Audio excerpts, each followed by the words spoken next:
आज आषाढ 14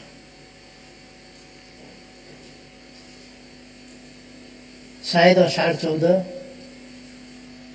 एउटा सामान्य दिन नै हुन्थ्यो होला, तर हामी नेपालीहरूका लागि, नेपालमा परिवर्तन चाहनेहरूका लागि, नेपाली समाज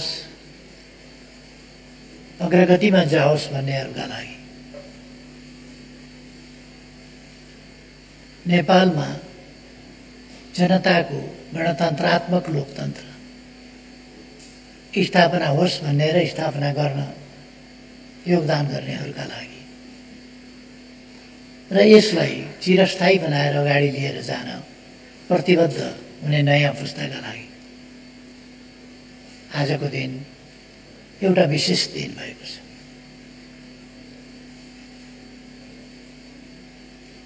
जननेता मदन भण्डारीको 69औं जन्मदिन।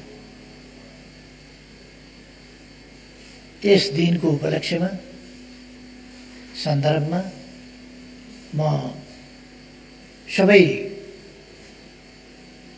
नेपाली दिदीबहिनी तथा दाजुभाइहरूमा जुन विचारले नेपाली समाजलाई परिवर्तन गरेर यहाँसम्म ल्याएको छ, ल्याउन असाधारण र महत्त्वपूर्ण योगदान गरेको छ, त्यस विचारका प्रणेताप्रति अत्यन्तै आदरभाव साथ, सम्मान साथ श्रद्धासुमन अर्पण गर्दै यस विचारले सफलता पाएको र यसको प्रतिफल सबैले प्राप्त गर्दै गरेको अवस्थामा म सबैमा बधाई पनि भन्न चाहन्छु र शुभकामना पनि भन्न चाहन्छु।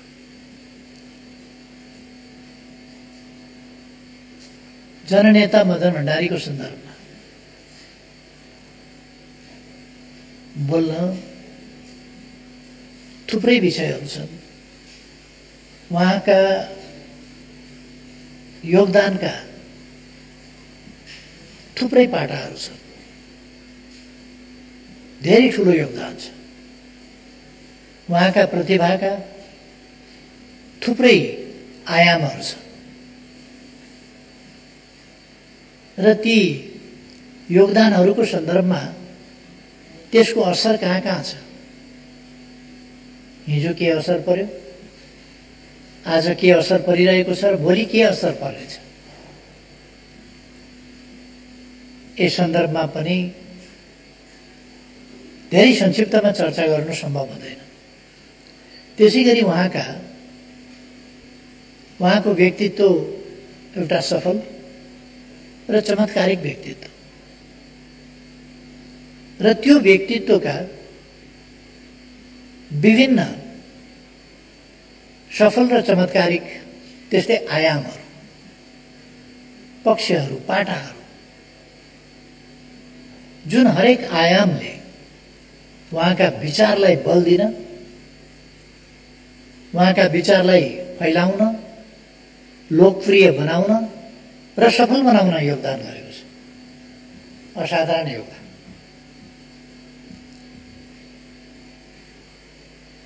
ती कुराहरू पनि संक्षिप्तमा चर्चा गर्न त्यति सम्भव छैन। हामीले निकै समय लगाएर नै चर्चा गर्नुपर्छ र यस सन्दर्भमा जानकारीको पाटो त्यतिकै व्यापक जानकारी हुन जरुरी छ। अर्को विश्लेषणको पाटो त्यतिकै सावधानी साथ, सतर्कताका साथ सही विश्लेषण हुन पनि जरुरी छ। त्यसकारण यो झन् कठिन विषय हुन्छ। हुन त आज पनि हामी सुन्ने गर्छौँ यता कुरा। म अरू कुरा त मान्छु, तर मार्क्सवाद मान्दिनँ भन्ने विद्वानहरू पनि पाइन्छ। दुईटा कारण छ। एउटा, मार्क्सवाद के हो बुझेका छैनन्, नबुझिकन के मान्नु, मान्दिनँ भन्ने सजिलो भयो, बुझेका छैनन्, मान्दैन। अर्को एउटा लहैको वैचारिक पूर्वाग्रह छ, त्यसकारण मान्दैन। मान्यो भने आफ्नो पनि कल्याण हुन्थ्यो, समाजको पनि कल्याण हुन्थ्यो, तर मान्दैन, किनभने त्यहाँ एउटा वैचारिक आग्रह छ। जब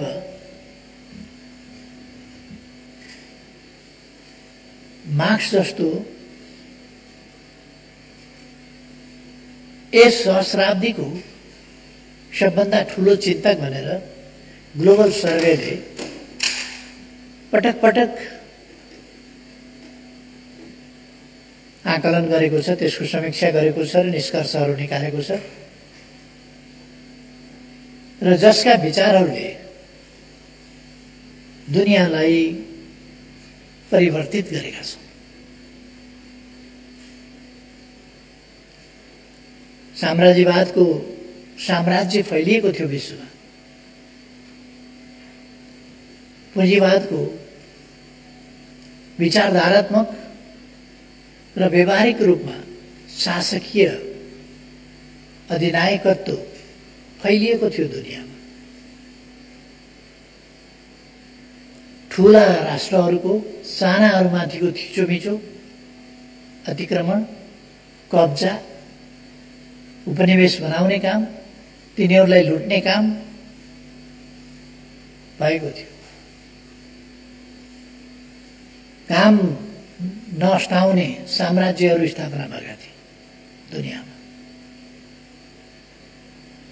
जनता अधिकारविहीन थिए, कुनै अधिकार जनतालाई उपलब्ध थिएन। अधिकार भन्दा पनि माथि,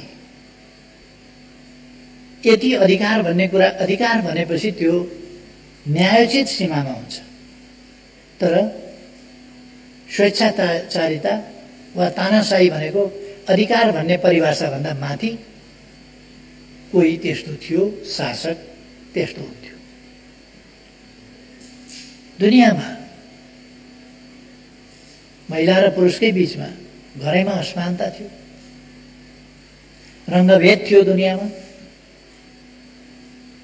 कालो जन्मिनु अपराध जस्तो अथवा छुवाछुतको वर्णाश्रम व्यवस्था थियो। तल्लो जात भनिएको, तथाकथित तल्लो जातमा जन्मिएको भनेर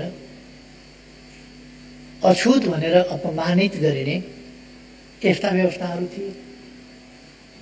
यी सबै कुरा आज ध्वस्त भएर जाँदैछन्, गएका छन् र समाज समृद्धितर्फ अगाडि बढ्दैछ, आधुनिकतातर्फ अगाडि बढ्दैछ, समानतातर्फ अगाडि बढ्दैछ र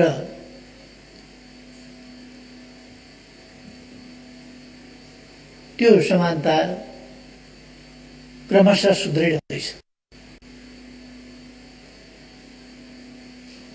आज कसैले लुकेर असमान व्यवहार गर्छ वा कुना काप्चातिर असमान व्यवहार गर्छ, कहीँ थिचोमिचो गर्छ, त्यो बेग्लै कुरा हो। तर अझै पनि होला कुनै कुनै देशमा संवैधानिक र कानुनी हिसाबले समेत असमान व्यवहारलाई सुरक्षित, सम्मानित, संरक्षित गरिएको होला र त्यसलाई अभ्यासमा ल्याइराखिएको होला। तर आम रूपमा आज विश्वको ट्रेन्ड उपनिवेशवाद समाप्त भयो,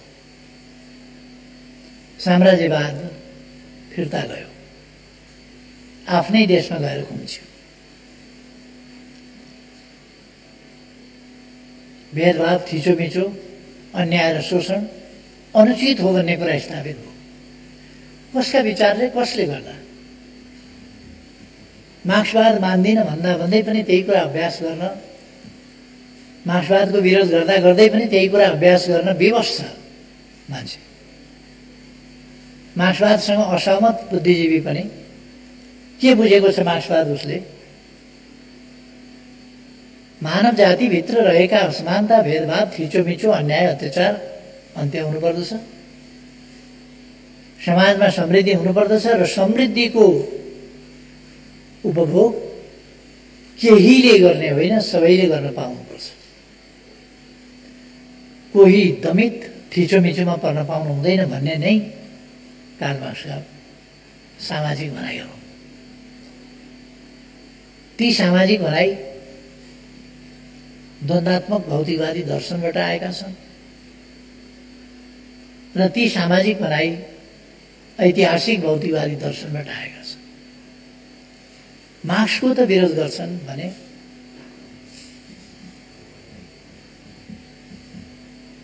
अरूको विरोध धेरै अनौठो कुरा होइन। तर भने जननेता मदन भण्डारीका विचारहरूको विरोध गर्न पनि त्यस्तै सजिलो छैन।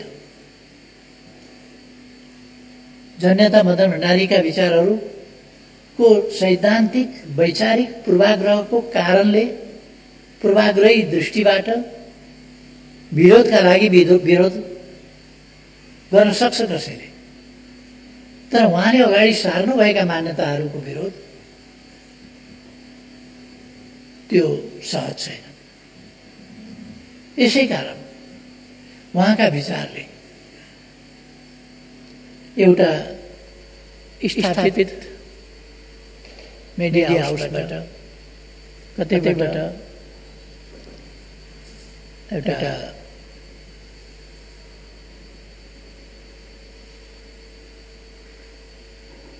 यो तथ्य सङ्कलन गर्ने, जनताको अभिमत सङ्कलन गर्ने काम भइरहेको थियो।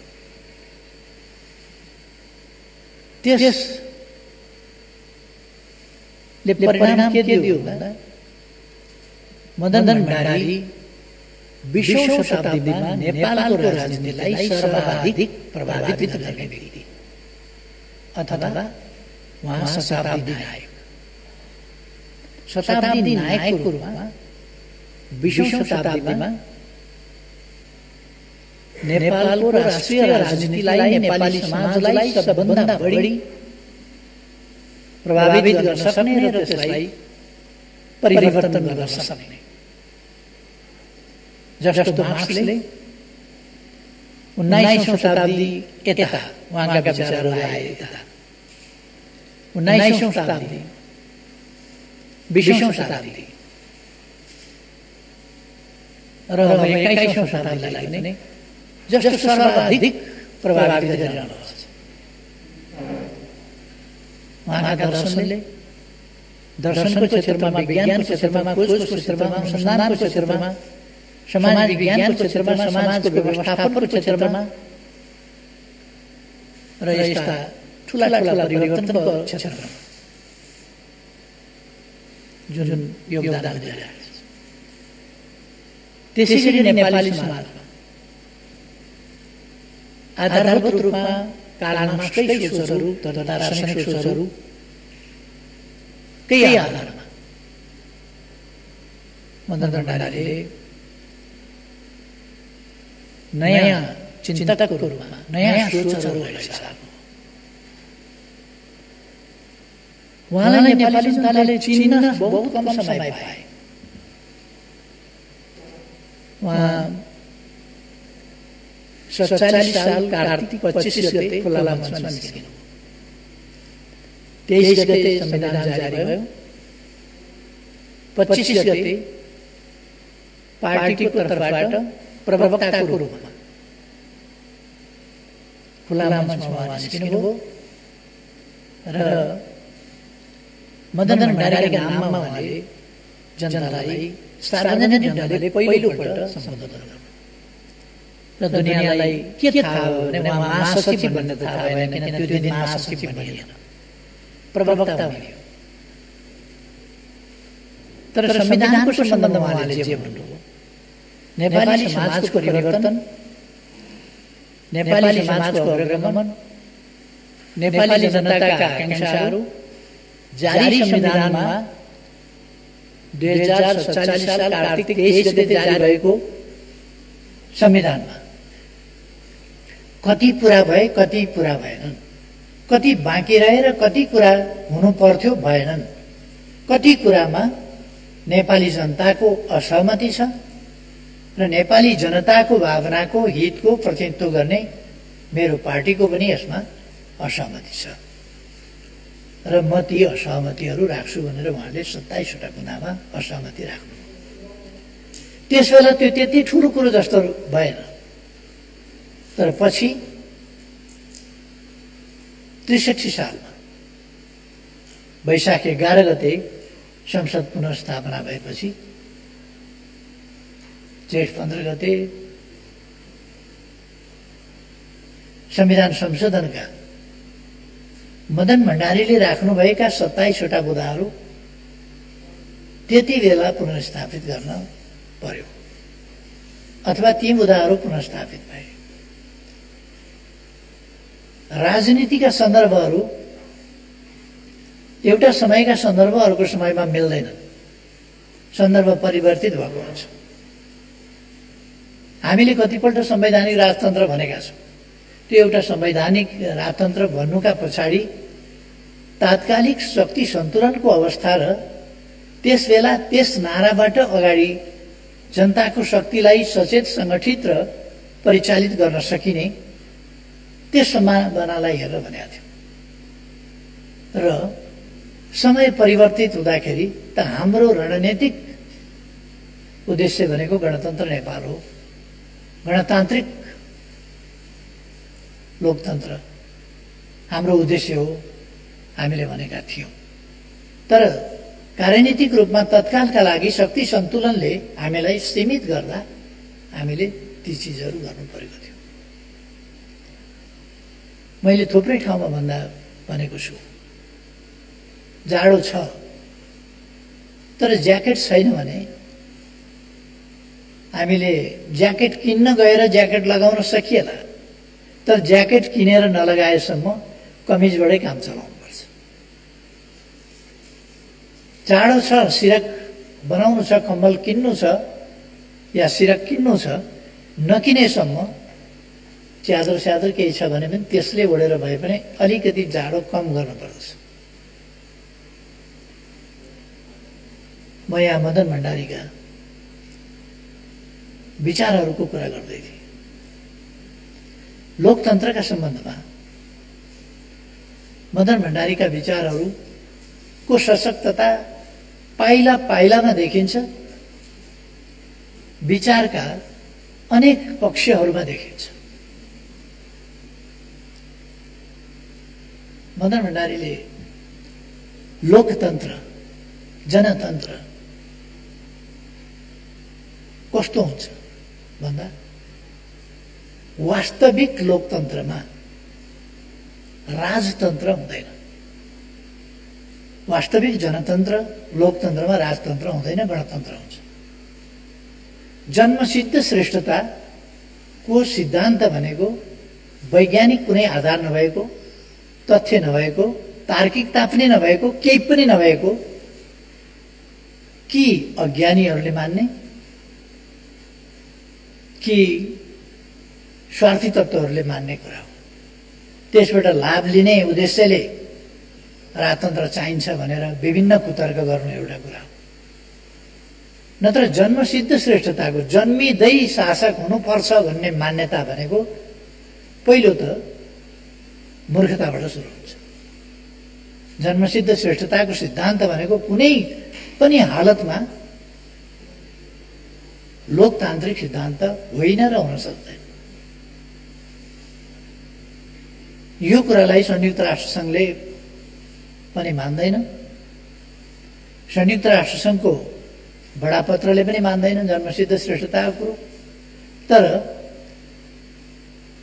हरेक देशका जनताको आफ्नो देशको शासन प्रणालीको निर्णय गर्ने आफैमा अधिकार हुन्छ। त्यसकारण संयुक्त राष्ट्रसङ्घले राष्ट्र प्रमुखको हिसाबमा राजा जाँदा स्वीकार्दैन त भन्दा स्वीकार्छ, किनभने अझ माथि राखेर स्वीकार्छ। त्यो एउटा परम्परागत प्रणाली भएको हुनाले। तर सिद्धान्तको हिसाबले मान्छ अथवा वकालत गर्छ, वकालत गर्दैन। संयुक्त राष्ट्रसङ्घको बडापत्रले वकालत गर्दैन। त्यो असमानतामा आधारित, अन्धविश्वासमा आधारित, स्वार्थमा आधारित अथवा संक्षिप्तमा भन्ने हो भने वैज्ञानिक तथ्य र आधारहरू नभएको कुनै तर्क, उचित तर्कले पुष्टि गर्न नसकिने एउटा पाखण्डी सिद्धान्त हो। र त्यो पाखण्डी सिद्धान्त सामन्ती संरचना, सामन्ती युग, सामन्ती प्रणालीले स्थापना गरेको राजतन्त्रात्मक प्रणालीले सुरु गरे हो। यस सम्बन्धमा अहिले होइन, हाम्रो पार्टीको स्थापना काललाई हेर्नुपर्छ। म यहाँ नेकपाको कुरा गर्दैछु, म नेकपाको अध्यक्ष भएको हुनाले अरू विचारहरू, अरू पक्षहरू, अरू पार्टीहरूलाई पनि म सम्मान गर्छु। तर अरू पार्टीहरूका गलत विचार र गलत प्रवृत्तिहरूलाई भने चुप लाग्न सकिन्छ, तर ताली बजाउन सकिँदैन। चुप लाग्न सकिन्छ, तर फुलमालाले स्वागत गर्न सकिँदैन, किनभने ती गलत विचार छन् भने। नेकपाले सुरुदेखि नै मार्क्सवादी दर्शन र विचारमा आधारित भएको हुनाले यसले सामाजिक न्याय र समानताको पक्ष पोषण गर्यो। सामाजिक न्याय भन्ने बित्तिकै वा समानता भन्ने बित्तिकै राजतन्त्र जस्ता प्रणालीहरू स्वतः ती अस्वीकार्य हुन्छ। जो मान्छेले मानव जातिका बीचको समानता भन्छ, कोही जन्मिँदै शासक हुने, कोही सङ्घर्ष गरेर, योगदान गरेर, क्षमता भएर पनि कुनै जिम्मेवारीमा पुग्न नपाउने, यो दास युगको, कोही मानव हुन नपाउने वस्तु हुनुपर्ने मान्छेले, कोही उही मान्छे ईश्वर गनिने निराधार तर्क हाम्रो पार्टीले सुरुदेखि नै लिँदै आयो। यस सम्बन्धमा मदन भण्डारीले गणतन्त्रको सम्बन्धमा पनि त्यसै गरी स्पष्ट विचारहरू अगाडि सार्नुभएको थियो। संवैधानिक प्रश्नमा पनि सार्नुभएको थियो र कतिपय कुराहरूमा बहकिनु आवश्यक छैन। कहिले कहिले हाम्रो देशमा पनि बहकावहरू आएका छन्।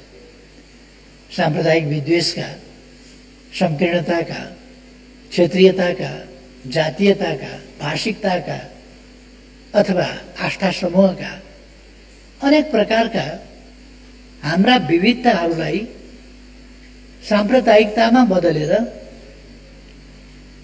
एकता तोड्ने, अनेकतामा बदल्ने, अन्तर्विरोध र द्वन्द्व सिर्जना गर्ने, विग्रह पैदा गर्ने र देशको अहित गर्ने, आफ्ना संकीर्ण स्वार्थका लागि वा अरू कसैबाट निर्देशित भएर ती कामहरू गर्ने, यस्ता प्रयासहरू। तर त्यस्ता प्रयासहरू हुँदा जननेता मदन भण्डारी कहिले पनि बहकिनु भएन। उहाँले न्यायोचित विचारहरू जहिले पनि दृढताका साथ राख्नुभयो र ती विचारहरूले समाजमा बिस्तारै प्रभाव जमाउँदै गए र अब नेपाली समाजले संकीर्णता, अनेकता, फुट जस्ता कुराहरूलाई अस्वीकार गरेर राष्ट्रिय एकता, विविधतामा एकता जस्ता कुराहरूलाई आत्मसात गरिसकेका छ। केही हिसाबमा थोरै दिन होला असहमतिहरू, केही स्वार्थका लागि लड्ने, त्यसबाट आफ्नो स्वार्थ सिद्ध हुन्छ भन्ने ठान्ने तत्त्वहरू हुन सक्छ। तर आम समाजमा, आम जनतामा अब त्यो पक्ष रहेको छैन।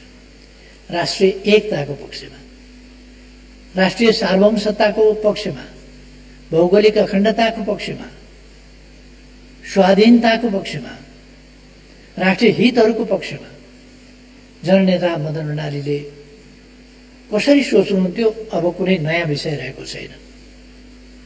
हामी साधारणतया चर्चा गर्ने गर्छौँ प्रकट भएको र जनताले थाहा पाएको नेपालको संसदबाटै उहाँले बोल्नुभएको 48 सालको सम्बोधनलाई लिँदाखेरि पनि हामी बुझ्न सक्छौँ। त्यस सम्बोधनले नै स्पष्ट पारेको छ कि कालापानीका इस्यु हुन् कि आज राष्ट्र लडिरहेका राष्ट्रियताका विषयहरू हुन्, लिम्पियाधुरा हुन् वा लिपुलिटका हुन्, सुस्ताका हुन् अथवा अन्यत्रका हुन्, यी सबै कुराहरूको सन्दर्भमा मदन भण्डारीका दृष्टिकोणहरू सार्वभौम समानताका आधारमा व्यवहार गर्नुपर्दछ। राष्ट्रको सार्वभौम सत्ता सानो वा ठुलो हुँदैन। त्यसकारण हामीले एउटा सानो राष्ट्रको कम्प्लेक्स हीन ग्रन्थि पालेर बोल्न नसक्ने, आफ्ना अधिकार एसर्ट गर्न नसक्ने, दृढताका साथ लिन नसक्ने ती गल्तीहरू गर्नु हुँदैन।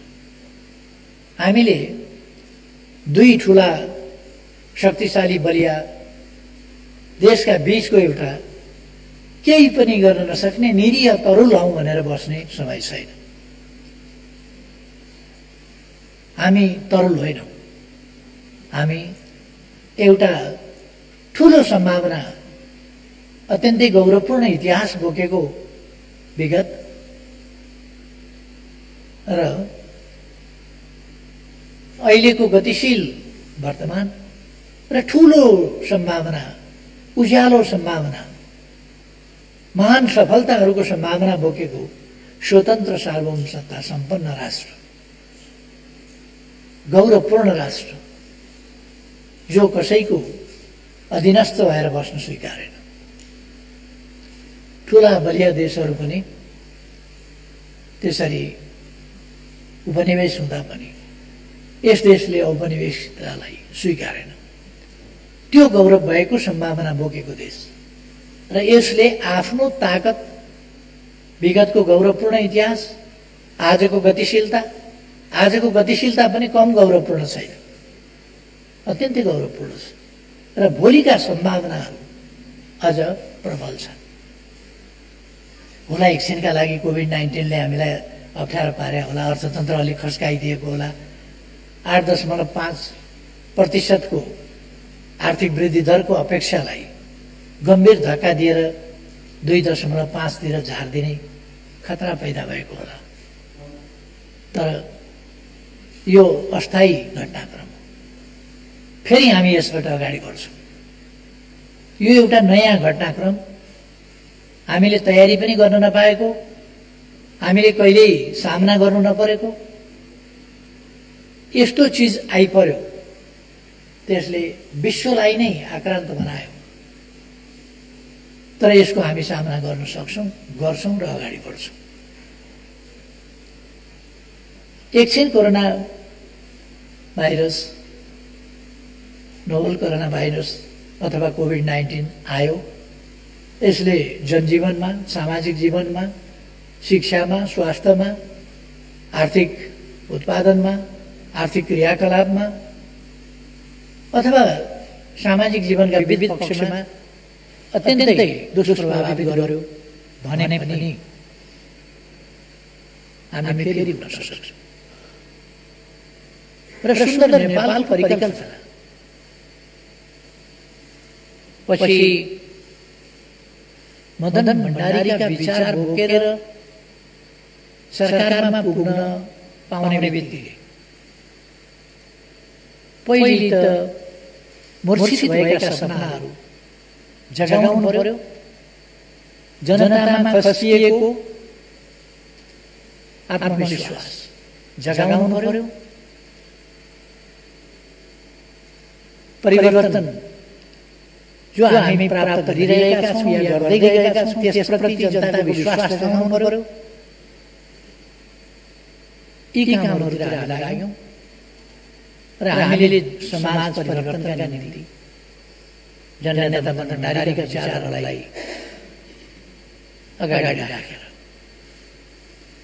उहाँका विचारहरूबाट निर्देशित भएर समाजलाई अगाडि बढाउने काम गर्यौँ।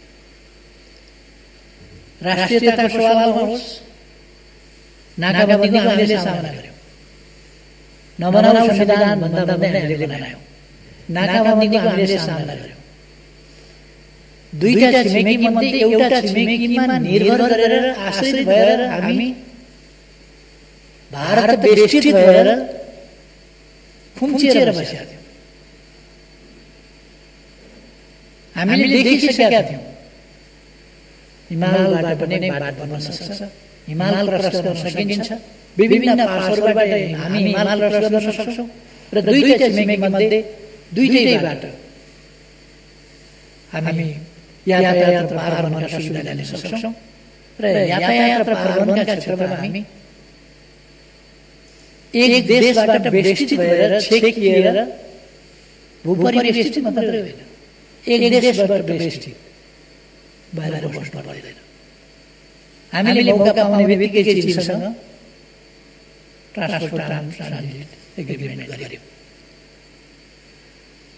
यो नेपाल राष्ट्रलाई एउटा नयाँ उचाइमा पुर्याउने कुरा हो। त्यसै गरेर हामीले विभिन्न नाकाहरू ल्यायौँ। हामीले नक्सा हाम्रो भूभाग सामेल गरेर सच्याएर प्रकाशित गर्यौँ। हामीले त्यसलाई संवैधानिक रूप दियौँ। तपाईँ हामी सबैलाई थाहा छ जस्तो लाग्छ, तपाईँहरूले पनि सुन्नुभएको हुनुपर्छ। हप्ता 15 दिनमा प्रधानमन्त्री परिवर्तन हुँदैछ, गरिँदैछ। भारतका मिडियाहरू सुन्नुभएको होला, भारतका बौद्धिक वर्षहरू सुन्नुभएको होला। कसरी भारतको राज्य संयन्त्र अचम्मसँग सक्रिय छ। हामीले के गर्यौँ भन्दा लडाइँमा हार्यौँ। हाम्रो सीमा अलिक खुल्यो। हामीले 1816 को मार्चमा अन्तिम सम्झौतामा दस्तखत गर्यौँ र त्यसको सीमामा हामी खुम्चिएर बस्यौँ। तपाईँहरूले सुन्नुभएको छ, कतिपय पार्टीका नेताहरू, विभिन्न पार्टीका नेताहरू उताको जनसङ्ख्यासँग हाम्रो पहुँच कस्तो छ। 1962 देखि सेना राखेर उतापट्टि जानै दिएको छैन, उताका जनतासँग सम्पर्कै दिएको छैन, गर्नै दिएको छैन। उताका जनतालाई हामीले के गरिरहेका छौँ, त्यहाँका जनता नागरिकता कस्तो छ, त्यहाँ रासन कार्ड कस्तो छ भन्ने प्रश्न नेपालको नागरिकताधारीहरूले उठाइरहेका छन्। नागरिकता खल्तीमा नेपालीको छ, तर तर्क अर्काका पक्षबाट गइरहेको छ। 1962 देखि सेना राखेर बल्ल गरेपछि कसरी उताका नागरिकहरूसँग हाम्रो सम्पर्क सम्बन्ध हुन्छ। त्यसै सम्पर्क सम्बन्ध टुटाइयो। प्रमाण हेर्दैनौँ। अब झन् गाह्रो हुन्छ। अब यो नक्सा छापेपछि झन् गाह्रो हुन्छ। गाह्रो के हुन्छ, जमिन गएको थियो, त्यो किर्ताले नै खोज्दाखेरि गाह्रो भनेको के, हामीलाई झन् गाह्रो पर्छ भने के। 146 वर्षमा हामीले उपभोग गरेको जमिन 62 देखि हामीले उपभोग गर्न पाएनौँ। 58 वर्षदेखि खोजिएको छ, त्यो फिर्ता ल्याउन हामीले खोज्यौँ। हाम्रो जमिन फिर्ता ल्याउन खोज्यौँ, अरूको जमिनमा दाबी गरेर होइन, अरूको जमिन अतिक्रमण गरेर होइन, अरूको जमिन हस्तक्षेप गरेको होइन। त्यसैले हामीले कुनै गल्ती गरेका छैनौँ। तर नेपालकै नेताहरू लागेका छन्, बहस चलिरहेको छ। अहिले के बेलालाई हटाइ हुँदैन। पहिले यहाँ चीनतिरको ट्रान्सपोर्ट ट्रान्जिट एग्रिमेन्ट गरेर फर्किएपछि सरकार गएको थियो, किनभने हामीसँग बहुमत थियो।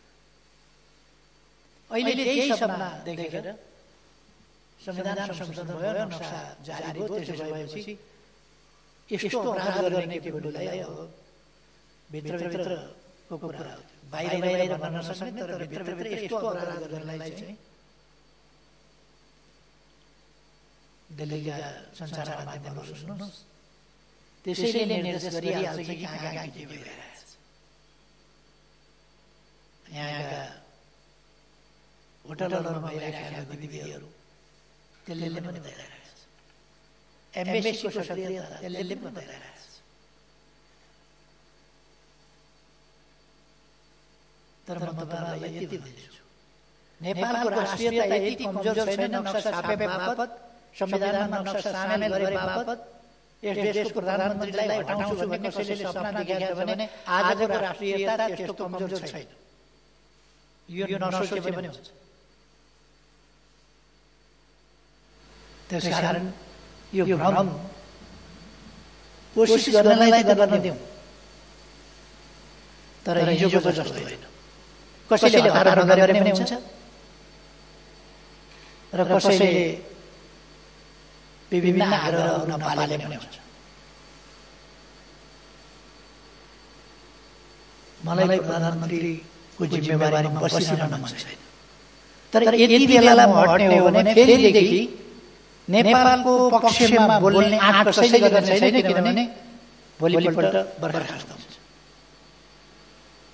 त्यसैले मैले आजका लागि होइन भोलिका लागि, आफ्ना लागि होइन देशका लागि र हाम्रो पार्टी, हाम्रो संसदीय दल यस्ता भकामा कुद्नेवाला पनि छैन, यति कुरा नबुझ्ने अन्जान खेलमा सामेल हुनेवाला पनि छैन। यसको अगुवाईमा अहिलेका परिवर्तनहरू भएका छन्, किनभने यसको पृष्ठभागमा जननेता मदन भण्डारीका स्पष्ट विचारहरू छन् र त्यसबाट निर्देशित भएर यो पार्टी चलेको छ। अहिलेको संसदको 2/3 जसो हिस्सा जननेता मदन भण्डारीका विचारहरूबाट निर्देशित भएर अगाडि बढेको छ। त्यसकारण भुलचुकले नक्सा छापिएको होइन। कतिपय मान्छेले मलाई भने यो त पोइन्ट अफ नो रिटर्न हो। नक्सा छाप्ने कुरा र संविधान संशोधन गर्ने कुरा पोइन्ट अफ नो रिटर्न हो। मैले भन्ने गरेको छु, पोइन्ट अफ नो रिटर्न नै गरे हो, किन यस अभियानबाट हामी फिर्तै हुँदैनौँ। त्यसकारण त्यहाँ पोइन्ट अफ रिटर्न राख्ने त्यो कुरै थिएन, कुरै छैन। पोइन्ट अफ नो रिटर्न, हामीलाई हाम्रो भूमि चाहियो, फिर्ता नलिकन छोड्दैनौँ। पोइन्ट अफ रिटर्न छैन, पोइन्ट अफ नो रिटर्न। यसो भन्दा अब मदन भण्डारीका विचारहरूले यहाँसम्म यस समाजलाई डोर्याएको छ, अगाडि पनि डोर्याउनेछ। अलिकति एउटा प्रसङ्ग यहाँनिर भन्नै पर्छ।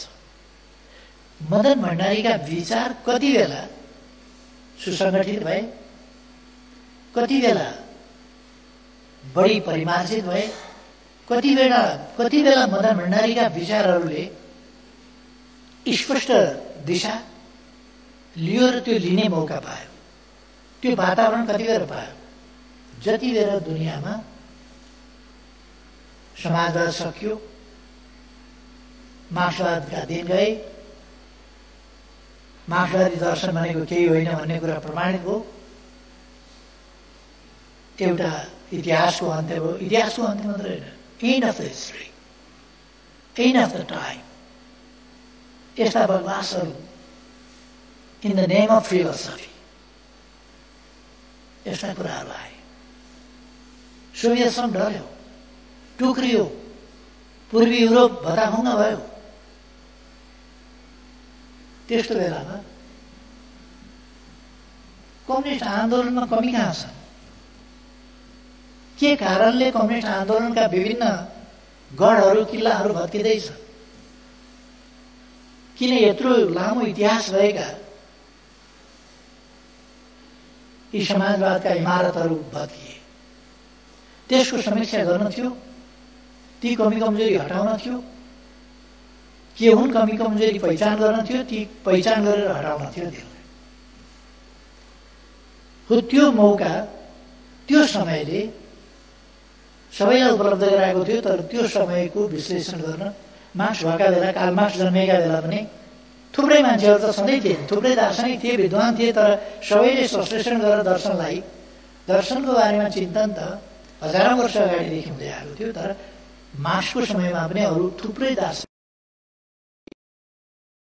नै चाहियो। मार्क्सले नै किन गर्नु? त्यो संयोग, त्यस अवसरको उपयोग गर्ने क्षमता कार्ल मार्क्समा थियो। त्यही कुरा मदन भण्डारीमा थियो। त्यो जटिल परिस्थितिले उपलब्ध गराएको एउटा अवसर, त्यसको समीक्षा गरेर त्यसलाई संश्लेषण गरेर मदन भण्डारीले अब कम्युनिस्टहरू कसरी अगाडि बढ्नुपर्छ, त्यसकारण बुर्जुवाहरूले गर्ने, विरोधीहरूले गर्ने आलोचना के हुन्, ती आलोचनाका बुदाहरूमा के छ, त्यो आलोचनालाई निष्प्रभावी, निस्तेज र निकम्मा कसरी बनाइदिने, यसका निम्ति राजनीतिक प्रणालीमा दुनियाँमा मानव जातिले अभ्यास गर्दै आएका प्रणालीहरूमा सर्वोत्तम प्रणाली अपनाउनु पर्छ। सबैका अनुभव लिएर सर्वोत्तम प्रणाली अपनाउनु पर्दछ। त्यो सर्वोत्तम प्रणाली नै जनताको हितमा हुन्छ। जनताको शासनभन्दा राम्रो शासन कुनै हुँदैन, तर वास्तविक अर्थमा जनताको शासन हुनुपर्छ र जनताको शासन हुनुका गुणहरू त्यसभित्र एक एक गरी सामेल हुनुपर्छ र जनताका हितभन्दा विपरीतका मनगढन्त, आवधिक वा समय विशेषका, कुनै ठाउँ विशेषका अनुभवहरूलाई नकल गर्ने प्रवृत्तिबाट मुक्त हुनुपर्दछ र मुक्त दिमागले सिद्धान्तको एउटा पिञ्जडाभित्र बसेर होइन, पिञ्जडाबाट बाहिर निस्किएर खुला संसारमा निस्किएर समीक्षा गर्नुपर्छ र त्यस समीक्षाबाट प्राप्त निष्कर्षहरूलाई कार्यान्वयन गरेर अगाडि जानुपर्दछ। त्यो भनेको लोकतन्त्र, जनतन्त्र वास्तवमा सही प्रणाली हो, त्यही हुनुपर्दछ र त्यो प्रणाली भनेको यो भ्रम राख्नु हुँदैन कि राजनीतिक अधिकारको प्राप्ति नै लोकतन्त्र हो। राजनीतिक अधिकारको प्राप्ति एउटा कुरा हुन्छ, तर राजनीतिक अधिकारको प्राप्ति मात्रै होइन, त्यो प्राप्तिलाई माध्यम बनाएर जनताको दैनिक जीवनमा परिवर्तन, सकारात्मक परिवर्तन ल्याउनु पर्दछ र त्यस सकारात्मक परिवर्तनले जनताले अनुभूत गर्नुपर्दछ कि यो मेरो प्रणाली हो, मेरो जीवनमा परिवर्तन आयो र वास्तवमा मानव जाति के चाहन्छ भन्दा हाम्रा पूर्वजहरूले हजारौं वर्ष अगाडिदेखि भने सर्वे भवन्तु सुखिनः, मानव जातिका सम्पूर्ण प्रयासहरू, चेष्टाहरू, सबै चिजहरूको अन्तिम निष्कर्ष हो सुखी हुन चाहन्छ, सुख चाहन्छ। कतिपय साथीहरूले सुखी र खुसी भन्ने शब्दमा अलिकति अन्यल पनि सिर्जना गर्नुभएको छ, अलिकति अन्यल पनि देखाउनु भएको छ। खुसी भनेको क्षणिक कुरा हुन सक्छ, खुसी भनेको खुसी हुन पनि सक्छ, एकछिनमा नाखुस हुन पनि सक्छ, कुनै सानो कुराले खुसी हुन सक्दछ, तर सुख प्राप्ति भनेको चाहिँ क्षणिक कुरा होइन। सुख भनेको र खुसी भनेको, सुखी हुनु र खुसी हुनुमा के फरक छ भने चिरस्थायी र समग्रतामा सुख, एक एक घटना विशेषमा वा समय विशेषमा, परिस्थिति विशेषमा खुश या खुसी। त्यसकारण हामीले भनेको खुसी होइन, सुखी हो। सुखी भएपछि त खुसी यसै भइहाल्छ। त्यसकारण सुखी, सर्वे भवन्तु सुखिनः। हाम्रा पुर्खाहरूले खुसी नहौ भनेनन्, सुखी नहौ भने। किन विश्लेषण नगरिकन भनेन, विश्लेषण गरेर भने। त्यसका लागि मानवीय र जैविक आधारभूत आवश्यकताहरूको, न्यायोचित आवश्यकताहरूको परिपूर्ति पहिलो कुरा हो। त्यसका निम्ति जैविक आवश्यकता र मानवीय आवश्यकताका न्यायोचित आवश्यकताका परिपूर्ति पहिलो कुरा। त्यसले मात्रै हुँदैन, यो त जैविक भन्दा अलिकति माथि मात्रै उठ्यो। त्यसभित्र यो मानवीय आवश्यकता भन्ने कुराको इन्लार्जमेन्ट हुनुपर्दछ। जैविक आवश्यकता भन्दाखेरि त खाना लाउन आदि इत्यादि बिहाबारी यस्ता उस्ता कुराहरू जैविक आवश्यकताभित्र पर्ला, आवास पर्ला, चिसो तातो न्यानो आदि पर्ला। तर मानवीय आवश्यकता भनेको अधिकारको प्राप्ति, अधिकारबाट वञ्चित भयो भने सुख प्राप्ति हुँदैन, दुःखी हुन्छ। न्याय र समानताको प्राप्ति, समानता प्राप्ति भयो भने सुख शान्ति हुन्छ। समानता प्राप्ति सैद्धान्तिक समानता प्राप्तिले हुँदैन। सबैलाई विश्वविद्यालयसम्म छोराछोरी पढाउने अधिकार छ, अधिकार त पायो, तर त्यहाँसम्मको अवसर उसले प्राप्त गरेका छ कि छैन, त्यो अवसर उसले भोग्छ गर्न पाउँछ कि पाउँदैन, त्यहाँसम्मको उसको पहुँच छ कि छैन। त्यसका कारण पहुँच सहितको अधिकार, अधिकारसम्म पहुँच, यी कुराहरू र उपलब्धिहरूमा हामीले समृद्धि हासिल गर्नु पर्यो। तर उपलब्धिहरूसम्म, समृद्धिका उपलब्धिहरूसम्म, विभिन्न पक्षहरूसम्म पहुँच र त्यो उपलब्धिको वितरण पनि न्यायोचित हुनु पर्यो। त्यसै कारण मैले थुप्रै आफ्ना सम्बोधनहरूमा भन्ने गरेको हुँ कि यो जीडीपी र पर क्यापिटा इन्कमको हिसाब गरेर समाज कति माथि उठ्यो भन्न सकिँदैन। समाज माथि उठेको हुनसक्छ, तर एक सेक्सन, अर्को सेक्सन अत्यन्तै तलै हुन सक्छ, भुइँमै हुन सक्छ। एउटा सेक्सन माथि उठ्यो भने अर्को सेक्सन भुइँमा हुन सक्छ। त्यसकारण हामीले सामाजिक न्याय र समानता सहित हेर्नुपर्छ, वितरण प्रणालीमा हेर्नुपर्छ। यही कुरा मदन नारायणले भन्नुभयो। मानिसले सामाजिक न्याय र समानता चाहिन्छ। जैविक प्रवृत्ति, मानिस पनि जीव हो। जैविक प्रवृत्तिको सबभन्दा पहिलो कुरा बाँच्न चाहने।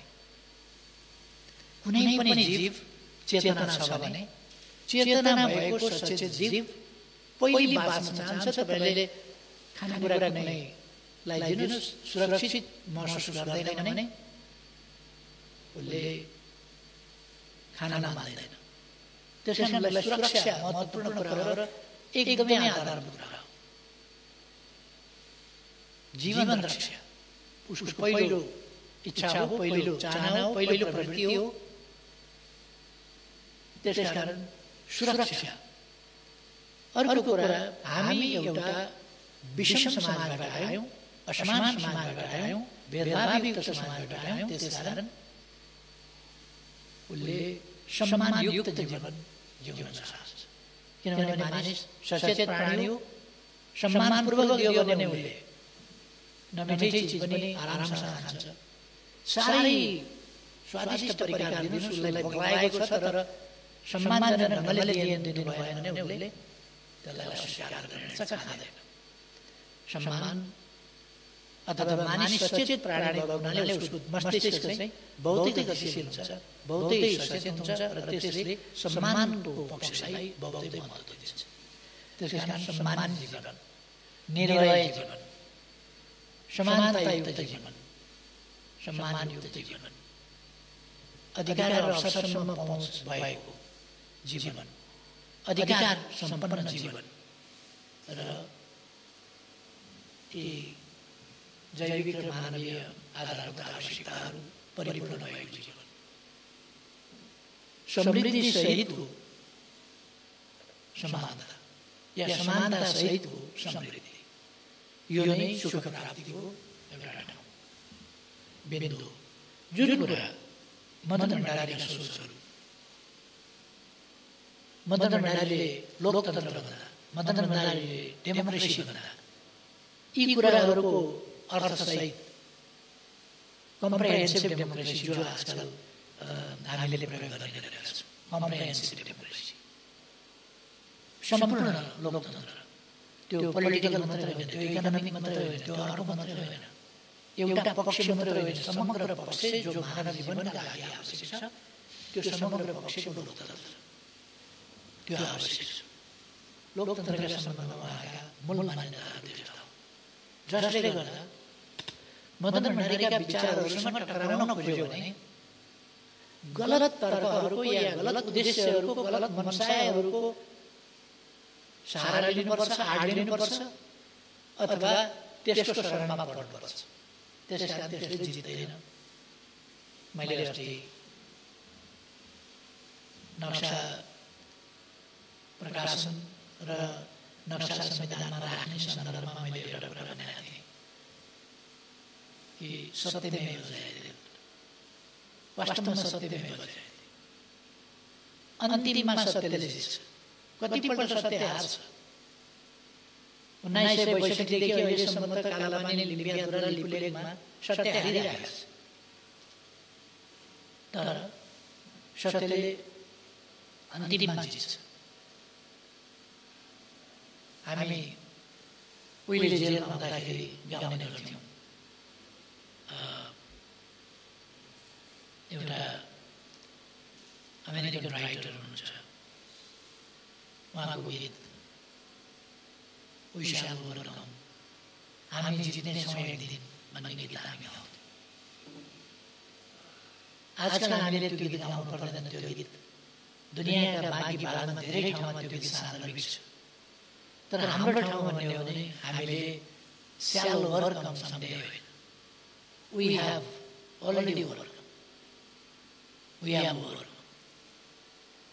बुर्जुवाहरू पछाडिएका छन्, त्यसै कारण समवेत स्वरमा चिच्याइरहेका छन्, त्यसै कारण विरोध गरिरहेका छन्। गणतन्त्रको विरोध सोझै गर्न सक्दैन। गणतन्त्रको विरोध सोझै गर्न नसकेपछि कहिले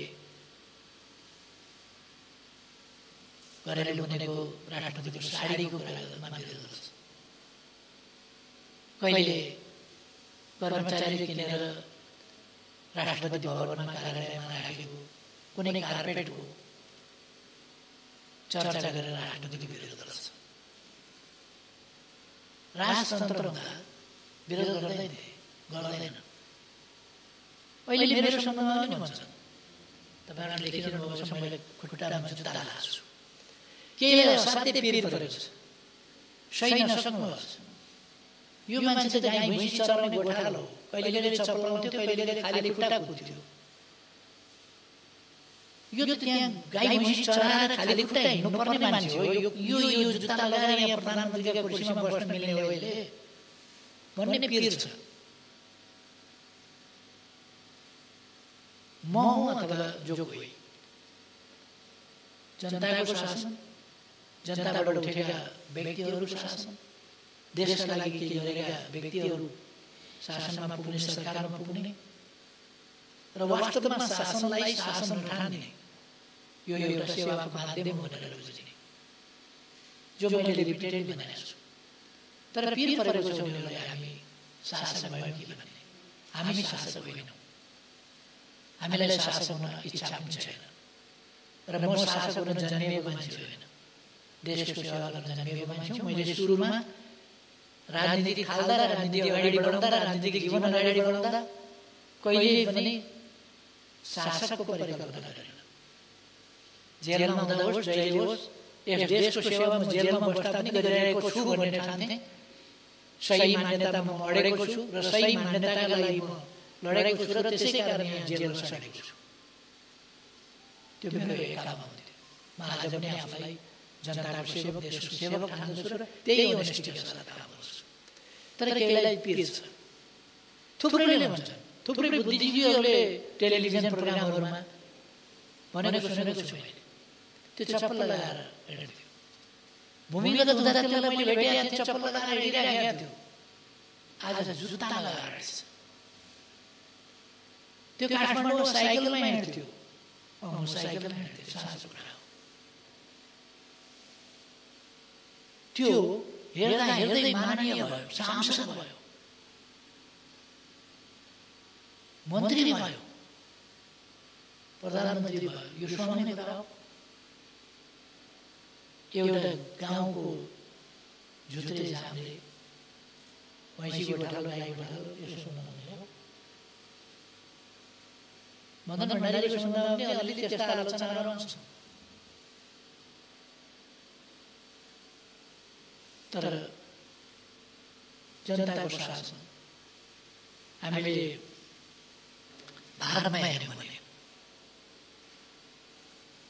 राष्ट्रपति राजतन्त्रहरू हटेपछि लर्डहरूको शासन गएपछि दुईटा बगल छ। एउटा राजतन्त्रहरूलाई अङ्ग्रेजले समाप्त पार्यो र लर्डहरूलाई भारतीयहरूले लखेटे, लर्डको शासन। त्यसपछि भएका राष्ट्रपति कस्ता थिए भन्दा ती साधारण जनताका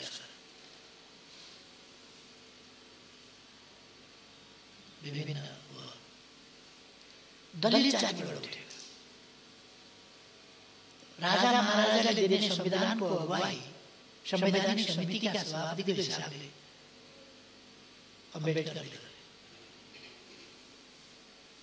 अम्बेडकरलाई संविधानका जनक मानिन्छ। अछामबाट एकजना दलित, एकजना एपीका मुस्लिम राष्ट्रपति हुनुभयो। राजेन्द्र प्रसाद गरिब हुनुहुन्थ्यो, गरिब परिवार। स्कुल जान पर्दाखेरि यमुना तरेर जानु पर्थ्यो पौडी खेलेर। लोकतन्त्र भनेको यस्तै हो र यो सामान्य मानसिकताका मान्छेहरूलाई त्यो डाइजेस्ट हुन गाह्रो हुन्छ, पच्न गाह्रो हुन्छ। बुझेकै मान्छेहरू पनि कहिले कहिले बकेर लेखेका देख्छु यस्ता कुरा। यी विरोध के का लागि हुन् भनेर हामीले थाहा पाउनुपर्छ।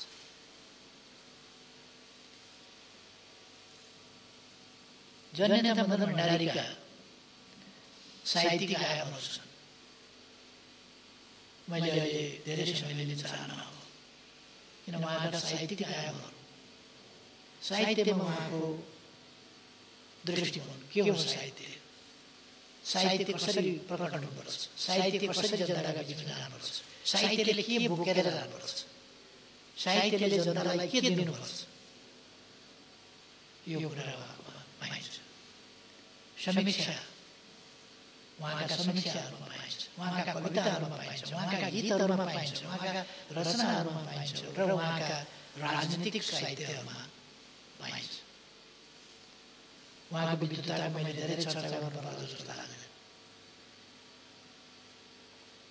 उहाँको भाषिक ज्ञान जो असाधारण खालको।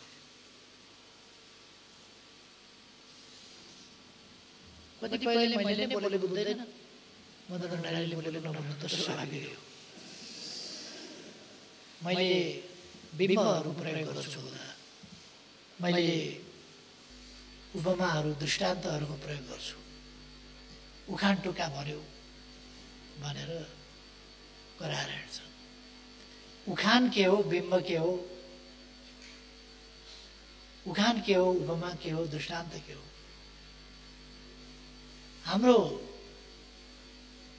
भाषिक परम्परा, हाम्रो साहित्यिक परम्परा कस्तो छ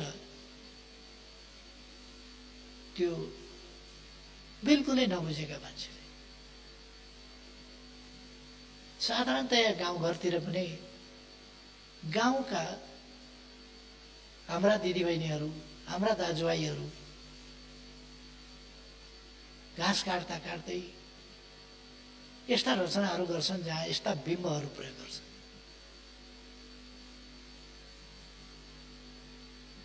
यस्ता प्रतीकहरू दिन्छन् उनीहरूले, यस्ता उपमा दिन्छन्, यस्ता दृष्टान्त दिन्छन्। हाम्रो जुन साहित्यबाट हाम्रो साहित्य, हाम्रो भाषा उत्पत्ति भयो, त्यसको पृष्ठभूमिमा हामी संस्कृतमा गयौँ भने एउटा कुरा भन्नु पर्यो भने त्यसलाई नबिर्सने गरी दृष्टान्त दिएर उपमा दिएर भन्ने गर्छ।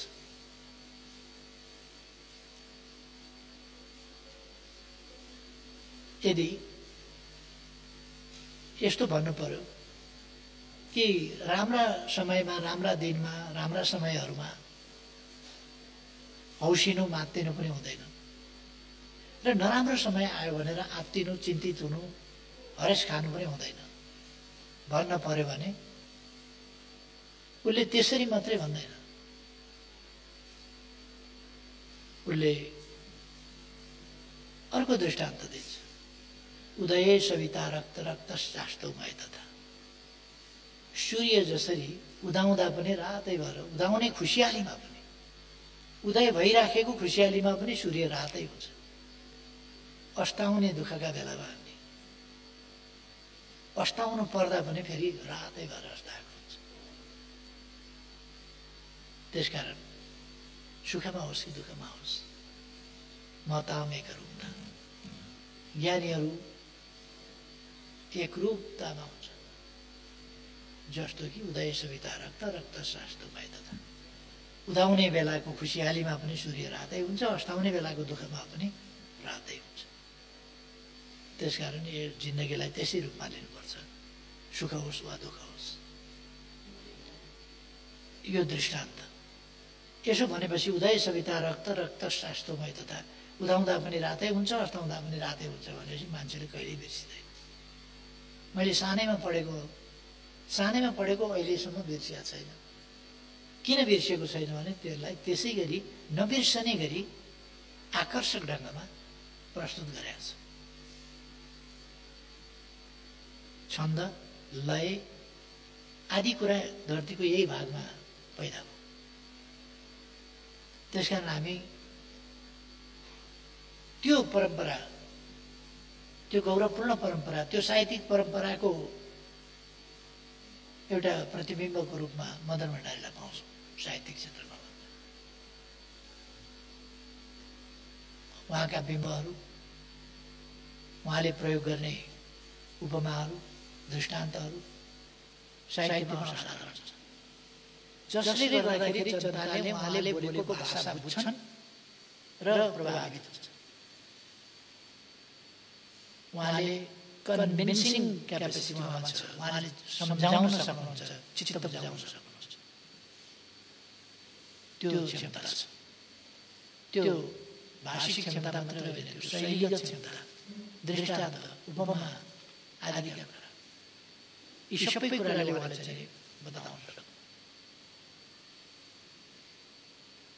उहाँको वक्तृत्वका लागि मैले धेरै भन्नु पर्ला जस्तो लाग्दैन। उहाँले बोल्दा पहिलो दिन नै जब उहाँ कुनै वक्ताको अभ्यास गरेर, वक्तृत्व कला सिकेर, त्यो वक्तृत्व कलाका परीक्षाहरू दिएर अथवा त्यस्ता अभ्यासहरू गरेर त्यसरी आएको मान्छे होइन।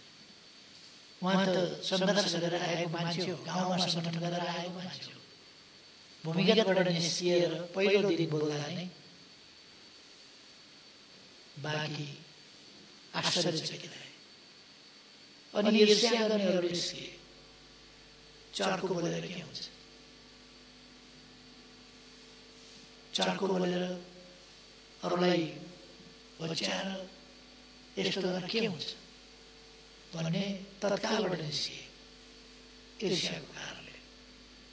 किनभने मान्छे उहाँले बोल्न थालेदेखि ताली बजाउन सुरु गरे। कसरी बोल्छ थाहा थिएन।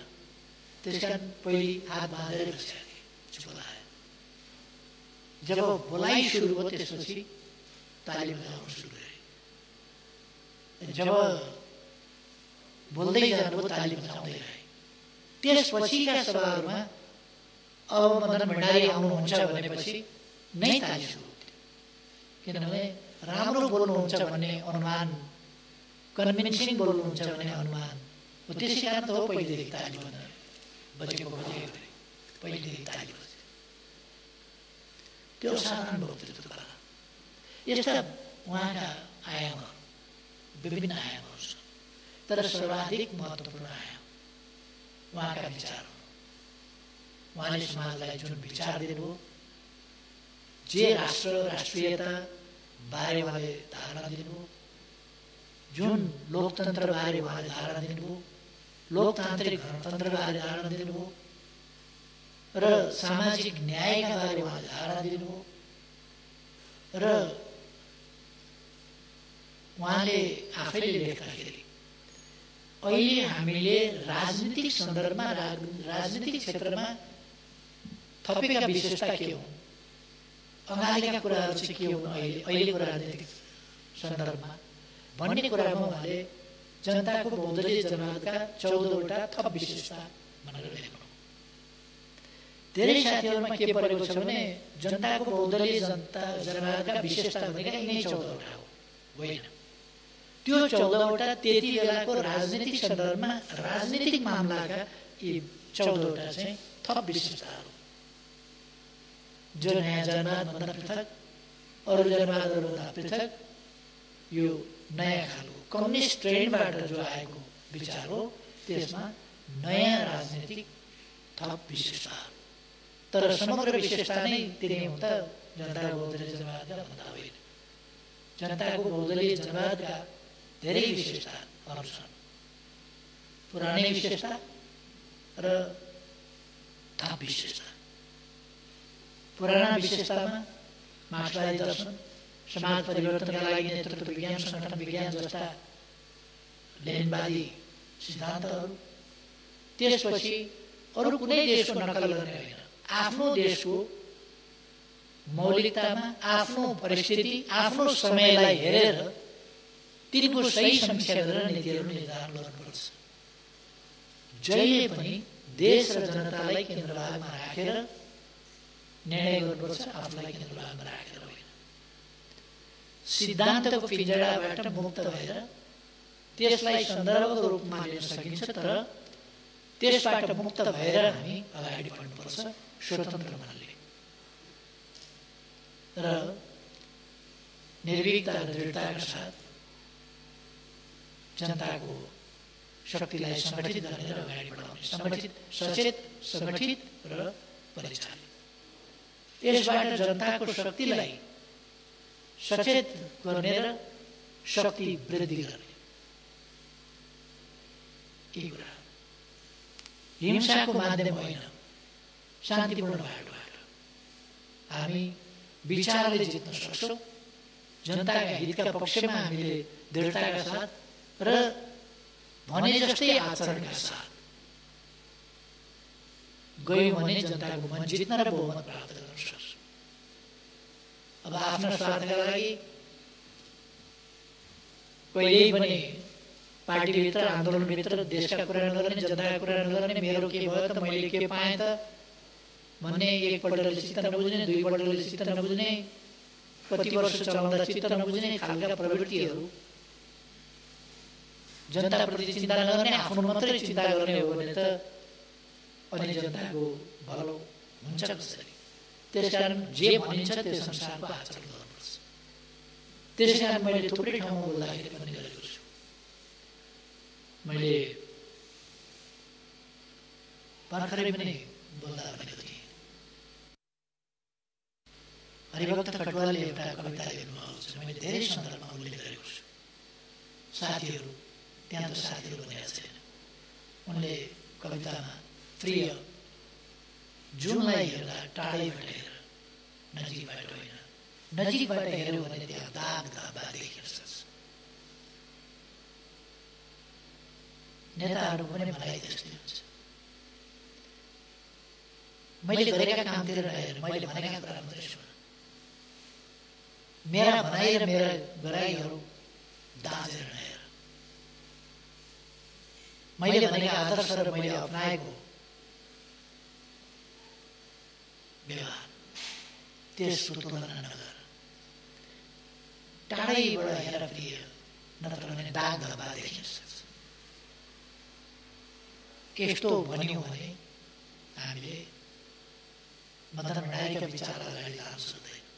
त्यसकारण मैले भनेको छु, यद्यपि कविले त्यसो भन्नुभयो, तर म भन्छु साथीहरू नजिकैबाट हेर्नुहोस्, दाग धब्बा छिटा कोही देखिन्छ भने आलोचना गर्नुहोस्।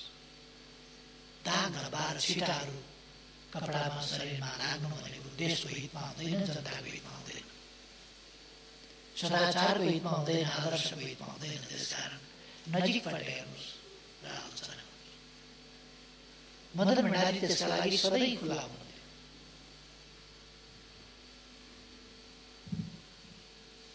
आजकल मान्छेहरू अक्सर भन्ने गर्छ मदन भण्डारी साइकलमा हिँड्नुहुन्थ्यो। अहिलेका नेताहरू उहाँको श्रीमती 16 करोडको गाडीमा हिँड्ने, 16 करोडको गाडी नेपालमा छ कि छैन, आएको छ कि छैन, त्यो आउँछ कि आउँदैन त्यो मलाई थाहा छैन। 16 करोडको होइन, राष्ट्रपति हिँड्ने गाडी,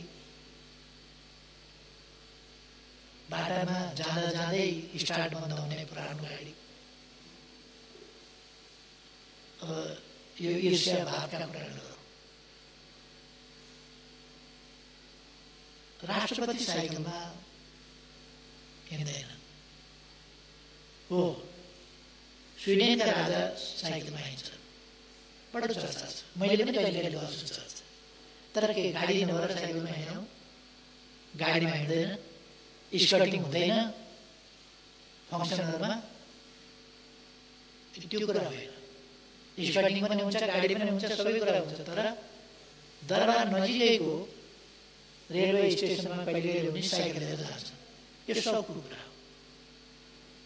साइकल लिएर जान्छ, कहिले पनि साइक्लिङ गर्छ, सबको कुरा हो। र सधैँ उनलाई गाडी नै नभएको त होइन।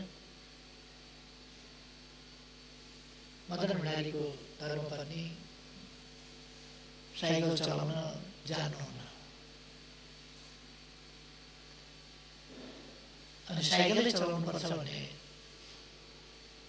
र त्यो आलोचना गर्ने केमा हिँड्छन् भन्दा आम्दानी कति पारदर्शी छ त थाहा छैन मलाई, तर हिँड्न चाहिँ राम्रै गाडीमा हिँड्छ आलोचना गर्ने। मदन भण्डारीलाई के आरोप लगाएका थिए? मदन भण्डारी कहिले साइकलमा निस्किने, कहिले अर्को साथीले गाडी लिएर आउँछ हिँड्ने, चुनावमा उम्मेदवार भएर प्रचारमा जाँदा गाडी छैन, साइकलमा हिँड्नुपर्छ। त्यस्तो अवस्थामा एकजना नक्सलका नक्सलमा हुनुहुन्छ थापाजी, उहाँले म आफै ड्राइभ गर्छु र म तपाईँलाई चुनावभरि सघाउँछु भनेर आफै ड्राइभ गरेर उहाँले गाडीमा लिएर हिँड्नु। देशव्यापी रूपमा हल्ला चल्यो, पोस्टर टाँसिए, ज्ञानेन्द्रले दिएको रातो गाडीमा मदन भण्डारी हिँड्ने गरेका छन् भनेर। तपाईँहरूले पनि हेर्नुभएको होला, ज्ञानेन्द्रले दिएको रातो गाडी, दरबारसँगको कनेक्सन जोडेर मदन भण्डारी जस्तो व्यक्तिलाई। भौतिकवादको एउटा खराबी के छ भने किन त्यसले पाप धर्म भन्ने कुरा मान्दैन, पाप लाग्छ भन्ने पनि मान्दैन। सत्य र निष्ठा छोडिदिएपछि त जे भने पनि भयो, जे गरे पनि भयो, पापको डर छैन, नरक जाँदा भन्ने छैन, केही छैन। त्यसो भएपछि भौतिकवादीहरू भ्रष्ट भयो भने खतरनाक हुन्छ। इमान छोडेको भौतिकवादी बहुतै खतरनाक हुन्छ, जे पनि होस्। त्यस कारण भौतिकवादी पनि छाडा भौतिकवादी भयो भने, इमान छोडेको भौतिकवादी भयो भने खतरा हुन्छ। हामीले मदन भण्डारीको अनुसरण गर्न जरुरी छ र इमान सहितको एउटा अभियन्ता, एउटा कार्यकर्ता, एउटा विचारको संवाहक हुन जरुरी छ, इमान सहित। आज यस सन्दर्भमा म यही आग्रह गर्न चाहन्छु, हामी सबैले इमान सहित उहाँका विचारहरूको अनुसरण गरौँ, कार्यान्वयन गरौँ, त्यसले देशलाई फाइदा पुर्याउँछ। आज हामीले आजको दिशाबोध पनि यसै कार्यक्रममा त्यसलाई सार्वजनिक गरेका छौँ। म खुसी व्यक्त गर्न चाहन्छु। गत वर्ष भएन 11 सार्वजनिकरण, अब कुनै वर्ष नछुटोस्, यस्तो समसामयिक कुराहरूको विश्लेषण सहितको विचारहरूको त्यो पुलिन्दा मात्रै होइन, त्यो विचारको पुञ्ज हुनुपर्दछ। मैले विश्वास लिएको छु त्यो पुलिन्दा मात्रै छैन, पुञ्ज छ, विचार पुञ्ज। त्यसै रूपमा अगाडि दिनमा पनि आओस्, अगाडि बढ्न सकोस्। धेरै धेरै शुभकामना। र यस्तो बेलामा पनि यो सानो डिस्टेन्स मेन्टेन गरेर जो कार्यक्रमको सानो कार्यक्रमको आयोजना गर्नुभएको छ, यो यसका निम्ति म मदन भण्डारी फाउन्डेसनलाई हार्दिक धन्यवाद भन्न चाहन्छु र सबै साथीहरूलाई उपस्थितिको लागि पनि धन्यवाद भन्न चाहन्छु। धेरै धेरै धन्यवाद।